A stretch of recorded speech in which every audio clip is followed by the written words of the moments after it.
conflict is the crucible of change. Since early December, Houthi rebels have strangled one of the most strategic ocean waterways for international trade. Vessels have been boarded, missiles have been fired, and drones have been deployed. Simultaneously, the navies of the world, including the US Navy, have been slow to react. As a result, global maritime trade has been severely disrupted. The world's largest container shipping companies have stopped shipments through the Suez Canal and the Red Sea. The US Navy has moved a carrier strike group from the Persian Gulf into the Gulf of Aden. At the same time, a new 10-country naval task force is being set up to protect shipping in the region, but the Americans don't want to get tied up in the Yemeni proxy conflict. Still worse, the neighboring powers have inconsistent interests. Egypt's economy is in pain, Iran is looking for new leverage, Saudi Arabia has a ceasefire with the Houthis, China is gloating to see the US Navy stretched thinly, and the UAE wants to escalate things but doesn't want to get its hands dirty. Broadly speaking, the Red Sea is a confluence of geography, economics, technology, and geopolitics. The Houthis have now declared American ships as targets and are looking to use force, but they're poking the hornet's nest. The last thing you want to do is threaten the US Navy with a good time. For the global economy to prosper, trade must go uninterrupted. Around 80% of international trade goes by sea, and ships must reach their ports as expeditiously and as cost-effectively as possible. However, ships are most vulnerable when passing through narrow passages. The Red Sea is one such passage. It is defined by two choke points: the Suez Canal to the north and the Bab al-Mandab Strait to the south. About 12% of global trade goes by this route, accounting for about 20% of international container traffic. Also noteworthy, roughly 10% of the world's maritime oil and 8% of liquefied natural gas is shipped through the same route. However, Houthi rebels from Yemen have put a stop to that by using missiles, drones, and fast attack ships. At its narrowest point, the Bab al-Mandab Strait is about 29 kilometers wide, and that is where the raids have taken place.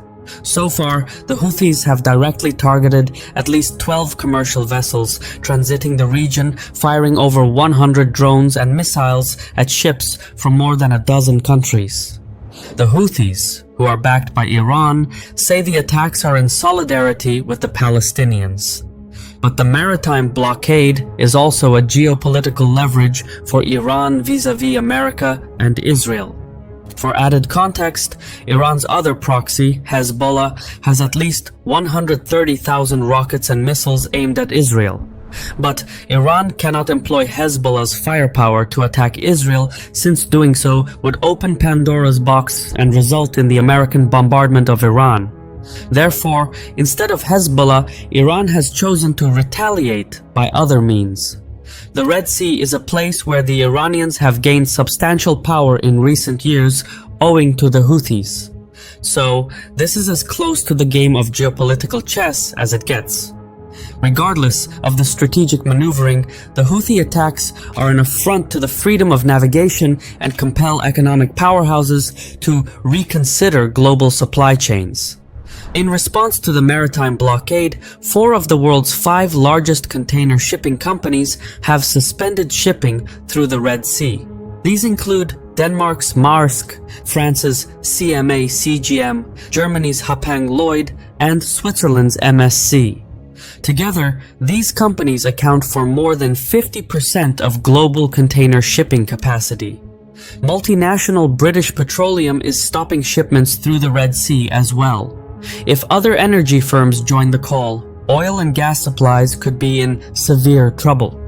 Container ships making runs between Europe and Asia are getting reacquainted with the Cape of Good Hope, which had been largely obsolete since the opening of the Suez Canal more than 150 years ago. However, this detour adds about 7,400 kilometers and up to 14 days of travel time to the journey, costing millions of dollars in extra fuel and other insurance and auxiliary costs. Since the start of the crisis, the US Navy has moved the Dwight D. Eisenhower-led aircraft carrier and its task force into the Gulf of Aden. Now, Washington is mustering an international armada to reassure shipping companies and deter the Houthi blockade. But universal commitment is brittle. Britain has agreed to deploy ships, but France, Italy, and Spain have rejected the operation. Egypt, Saudi Arabia, and the United Arab Emirates are also notably absent. China, which has warships in its base in Djibouti, is not part of the coalition either. What is left is not much of a task force. Each party has its own motives for rejecting the US-led operation. One of the reasons is the costs. Western naval forces use highly expensive equipment to fend off cheap drones. The French recently fired an Aster 15 surface-to-air missile worth more than $1 million to shoot down a Shahed-type drone costing barely $20,000. That is not a sustainable way of combat.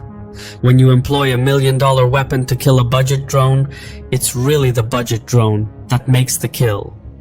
In sum, Western navies were not designed to repel the type of threat posed by the Houthis.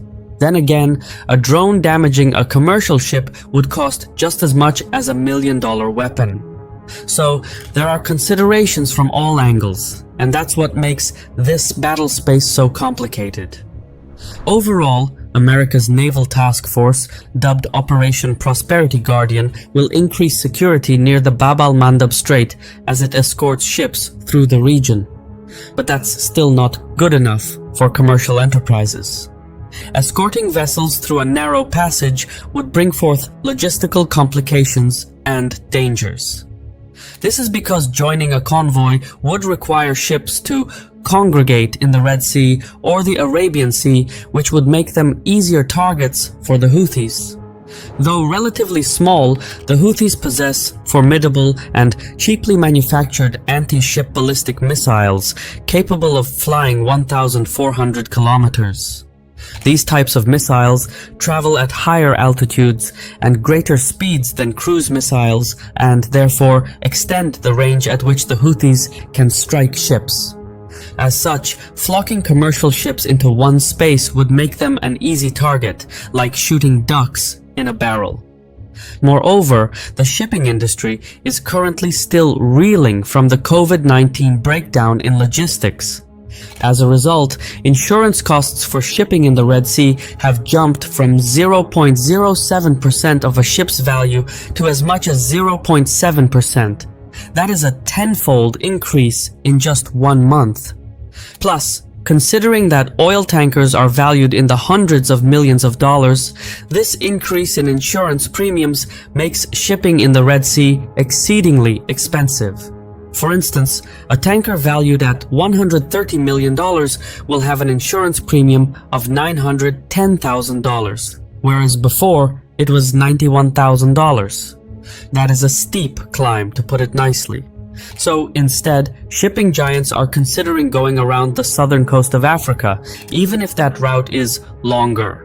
This workaround is simply deemed more practical and cost-effective than risk damage through the convoy.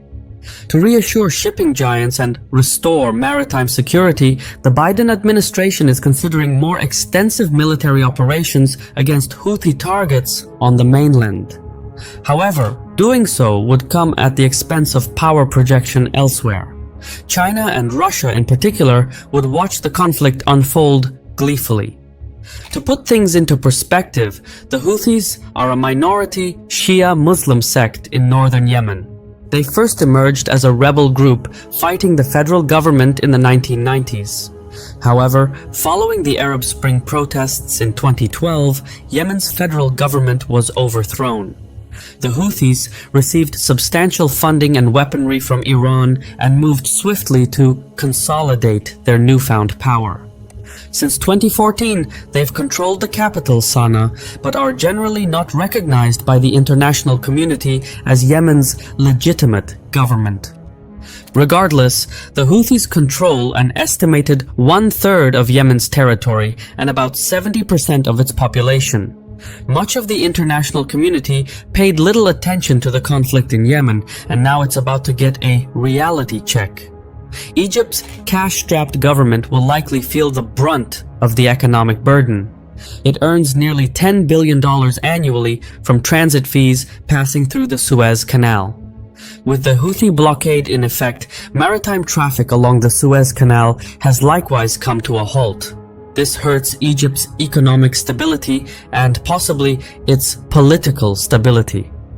Meanwhile, Saudi Arabia is noticeably absent from the ongoing crisis.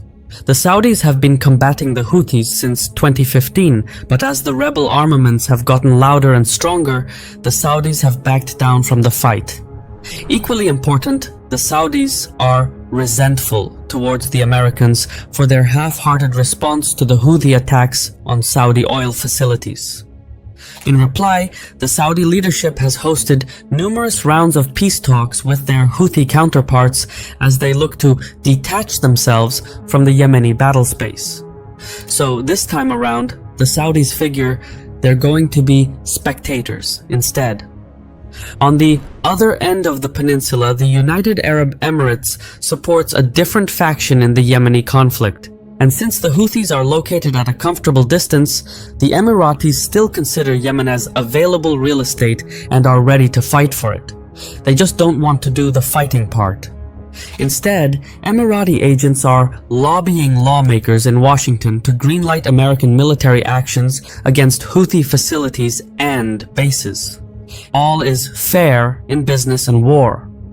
Overall, though, international maritime trade is a profoundly complex web. The Houthi blockade comes at a time when the European economies have moved away from Russian oil and gas and instead increased their seaborne energy imports, much of it coming from the Middle East and passing through the Red Sea. So, the longer the Houthi blockade lasts, the more severe consequences there will be for Europe and the commitments in Ukraine. So far, America's International Naval Task Force has left the Houthis undeterred, if only because of their physical distance from the fight and backing from Iran. In all good chance, the Houthis will continue their attacks so long as there is no significant blowback. In fact, the Houthis may feel empowered since the blockade has strengthened their geopolitical hand. The Houthis and Iranians know that the United States doesn't want to get dragged into the Yemeni proxy conflict. The Houthis have a decentralized structure. There is no single target or asset that could degrade their capacity for warfare. So, fighting the Houthis would be an extended operation with no end in sight.